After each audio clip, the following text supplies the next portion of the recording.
जय हिंद दोस्तों। तो आज के इस वीडियो में हम चर्चा करेंगे कि ग्रुप डी की जो 28 अगस्त को एग्जाम हुआ है उसके फर्स्ट सिटिंग में जो प्रश्न पूछा गया था उन प्रश्नों की वीडियो में हम शामिल किए हैं। और ध्यान दोस्तों कि सारे प्रश्न रियल है, जो परीक्षा में प्रश्न पूछा गया था वही प्रश्नों की वीडियो में शामिल किए हैं। इसलिए आप सभी से रिक्वेस्ट है कि इस वीडियो में बने रहिएगा और ज़्यादा इस वीडियो को अपने स्टडी ग्रुप में भी शेयर जरूर कर दीजिएगा दोस्तों। तो आइए हम शुरू करते हैं दोस्तों। ये 28 अगस्त है यानी कि फर्स्ट सिटिंग में जो प्रश्न पूछा गया था वही प्रश्नों को सिर्फ इस वीडियो में हम शामिल किए हैं। और ध्यान दे सारे प्रश्न रियल है दोस्तों, तो ध्यान दे। आइए हम शुरू करते हैं। आज का ये पहला प्रश्न पूछा गया था। ध्यान दे कि दोस्तों इसमें क्रिकेट से संबंधित दो प्रश्न पूछा गया था, जिसमें कि पहला प्रश्न पूछा गया है कि भारत ने 2022 में कितने वनडे मैच खेले थे। ध्यान दे दोस्तों, आज के ये पहला प्रश्न पूछा गया था कि भारत ने 2022 में कितने वनडे मैच खेले थे। तो याद रखिएगा दोस्तों कि 1000, ध्यान दे कि 1000 जो है दोस्तों वो टोटल भारत ने 2022 में वनडे मैच खेले थे दोस्तों। दूसरा प्रश्न क्या पूछा,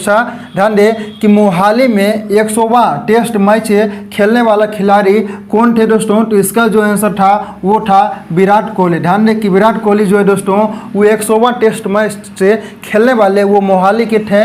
ये आप सभी को पता होना चाहिए। और ये प्रश्न, ये दोनों दोस्तों क्रिकेट से संबंधित प्रश्न है और ये दोनों प्रश्न दोस्तों 28 अगस्त को ये फर्स्ट सिटिंग में पूछा गया था दोस्तों। अगला प्रश्न क्या है, ध्यान दे कि भारत में, ध्यान दे कि भारत में भोजन देने वाले सबसे बड़े योजना कौन सी है। ध्यान दे तो इसका आंसर है मिड डे मील। ध्यान दे कि मिड डे मील जो है दोस्तों ये जो है भारत में भोजन देने वाले सबसे बड़े योजना है। ये आप सभी को दोस्तों पता होना चाहिए। अगला क्या है, ध्यान दे यहाँ पे निशांगढ़ी, ध्यान दे कि निशांगढ़ी नृत्य महोत्सव का आयोजन कहाँ किया जाता है दोस्तों। तो यह रखिएगा कि केरल है और केरल की राजधानी कहाँ है तो तिरुवनंतपुरम में दोस्तों। ये आप सभी लोग याद रखिएगा कि निशांगढ़ी नृत्य जो है ये महोत्सव कहाँ आयोजन किया जाता है तो केरल राज्य में किया जाता है। अगला क्या है, ध्यान दे 5वां नंबर प्रश्न है दोस्तों कि यमुना नदी की सहायक नदी नहीं है। ध्यान दे यहाँ पे प्रश्न पूछा गया था कि यमुना नदी की सहायक नदी नहीं है दोस्तों। ध्यान दे यहाँ पे यमुना नदी की सहायक नदी कौन कौन सी है तो ये आप सभी को पता होना चाहिए। ध्यान दे तो चंबल हो गया। ध्यान दे यमुना नदी की सहायक नदी कौन कौन सी है तो चंबल हो गया, सेंगर हो गया, छोटी सिंधु हो गया, बेतवा हो गया और केन। ये जो दोस्तों 5 नदी है, ध्यान दे कि चंबल, सेंगर, छोटी सिंधु, बेतवा और केन, ये जो 5 नदी है ये आप सभी को पता होना चाहिए दोस्तों कि ये जो है यमुना नदी की सहायक नदी है। और आपसे प्रश्न पूछा गया था कि यमुना नदी की सहायक नदी कौन सी नहीं है दोस्तों, तो आपको सभी को पता होगा कि कौन सी है तो आप आसानी से आंसर कर सकते हैं दोस्तों। अगला क्या है, ध्यान दे अगला यहाँ पे आर्टिकल से पूछा गया था यानी कि अनुच्छेद से संबंधित प्रश्न पूछा गया था। और आप सभी को पता होना चाहिए दोस्तों कि हर एक शिफ्ट में, ध्यान दे कि हर एक शिफ्ट में दोस्तों अनुच्छेद से संबंधित प्रश्न एक न एक पूछा ही जा रहा है दोस्तों। हमसे भी पूछा गया था, ध्यान दे हमसे पूछा गया था राष्ट्रपति के बारे में दोस्तों। ध्यान दे तो यहाँ पे क्या है, अगला यहाँ पे 6वां प्रश्न है कि मंत्रिपरिषद, ध्यान दे मंत्रिपरिषद सामूहिक रूप से लोकसभा के प्रति उत्तरदायी होता है दोस्तों। तो इसका आंसर होगा आर्टिकल, ध्यान दें इसका आंसर होगा आर्टिकल 75(3). यानी दोस्तों आप 3 की जगह पर ध्यान दें सी भी कर सकते हो या गो भी कर सकते हो। यहाँ पे ध्यान दें यहाँ पे 75 जो 3 है, 3 की जगह पर आप सी भी लिख सकते हो या यहाँ पे गो भी लिख सकते हो। ध्यान दें यहाँ पे दोस्तों 75 सी होगा। यानी कि अगर आपसे प्रश्न पूछा जाएगा कि मंत्रिपरिषद सामूहिक रूप से लोकसभा के प्रति किस अनुच्छेद के अंतर उत्तरदायी होता है तो आप सभी को पता होना चाहिए कि 75 यहाँ पे आर्टिकल 75(3) ये कर सकते हो 75 सी दोस्तों।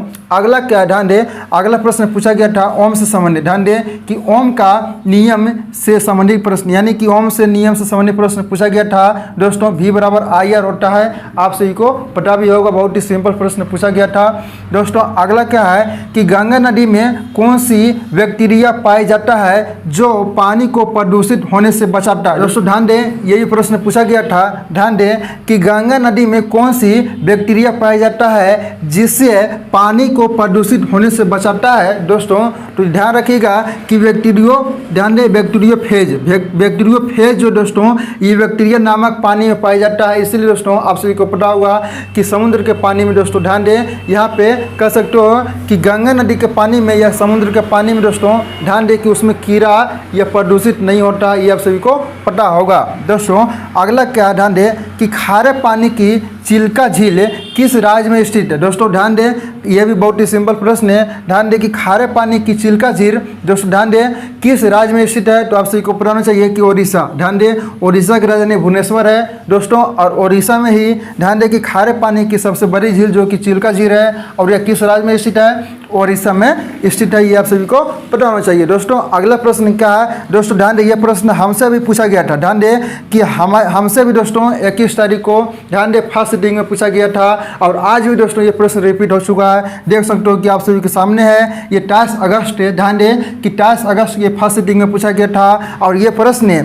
21 तारीख को फर्स्ट सिटिंग में भी पूछा गया था। दोस्तों ध्यान दें, मोसले की आवट सारणी में कितने वर्ग और आवट थे? ध्यान दें, मोसले के आधुनिक आवर्त सारणी दोस्तों ध्यान दें, जो आधुनिक आवर्त सारणी है वो मोसले पर आधारित है। ध्यान दें, इसमें कह रहा है कि कितने वर्ग और आवट है दोस्तों, तो आप सभी को पता भी होगा कि 18 वर्ग। ध्यान दें कि 18 वर्ग, यानी दोस्तों जो इस प्रकार से होता है इसे वर्ग करते हैं। ध्यान दें, ये इस प्रकार से 18 वो है, और इस प्रकार से दोस्तों ध्यान दें इसे क्या करते हैं दोस्तों, इसे हम 36 करते हैं, यानी कि इसे आवट करते हैं। तो ये कुल कितने हैं? 60 है। 1 2 3 4 5 6 60 है दोस्तों, और इधर यानी कि उदर्ग जो है इसे उदर्ग करते हैं। ये टोटल कितना 18 है, तो ये आप सभी को पता होना चाहिए दोस्तों। तो वर्ग कितने 18 हैं, और आवट कितने हैं दोस्तों टोटल, तो 60 है। ये आप सभी को पता होना चाहिए। दोस्तों अगला प्रश्न क्या है? ध्यान दें कि एन.के. सिंह, ध्यान दें दोस्तों ये भी बहुत ही सिंपल है। एन.के. सिंह वित्त आयोग के कौन से क्रम के अध्यक्ष हैं? दोस्तों यहाँ पे ध्यान दें क्रम पूछा गया था दोस्तों,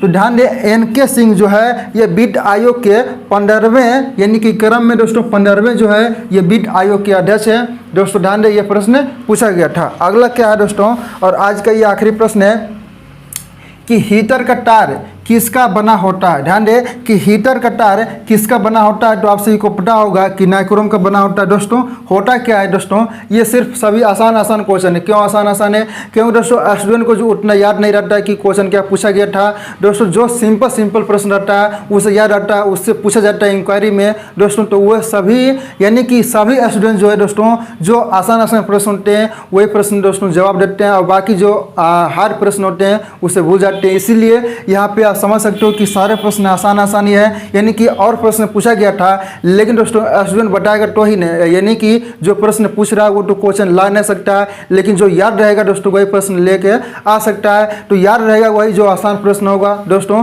तो यही सब प्रश्न पूछा गया था, और उम्मीद करता हूँ कि आप सभी को ये अच्छा लगा होगा दोस्तों। तो अब जो दोस्तों ध्यान दें कि डेली जो प्रश्न पूछेगा वो मैंने इस चैनल के माध्यम से आपको प्रोवाइड कराएंगे, और जो प्रश्न दोस्तों पूछ रहा है वही प्रश्नों को हम यहाँ पे रियल जो प्रश्न होगा उन्हीं प्रश्नों को हम यहाँ पे प्रोवाइड कराएंगे दोस्तों। इसलिए आप सभी से रिक्वेस्ट है कि अगर आप चैनल पर नए हैं चैनल को सब्सक्राइब कर ले, और साथ ही बेल आइकन दबाएं ताकि जो हमारी अनेबल क्लास हो उसकी भी नोटिफिकेशन आपको मिल सके दोस्तों। तो आज की क्लास ये आपको कैसा लगा ये मुझे कमेंट सेक्शन में जरूर बताइएगा दोस्तों। तो आज की वीडियो में इतना ही, हम मिलते हैं अगले वीडियो के साथ। जब तक के लिए जय हिंद जय भारत।